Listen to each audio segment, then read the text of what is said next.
Assata Shakur, a domestic terrorist and murderer who escaped from a U.S. prison in 1979 and lived in exile in Cuba ever since, has died at age 78. Shakur was a far-left communist radical associated with extremist groups like the Black Panthers and the Black Liberation Army in the 1960s and 1970s. This makes her a popular figure with many leftists, even though she is also a convicted cop killer. Indeed, she has been on the FBI's most wanted terrorist list since 2013.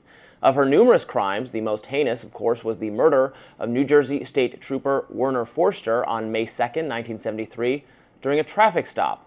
She was convicted of the murder, but escaped from prison in 1979 with the help of left-wing groups, and she fled to Cuba, where the communist government welcomed her as a hero. But Cuban communists are not the only ones who revere Shakur as a hero, rather than a murderer. For decades, she's been a popular figure among leftist radicals.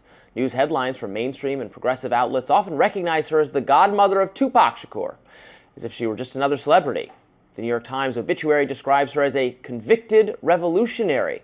That sounds pretty cool, like they went after her because she was too hip and edgy, too revolutionary.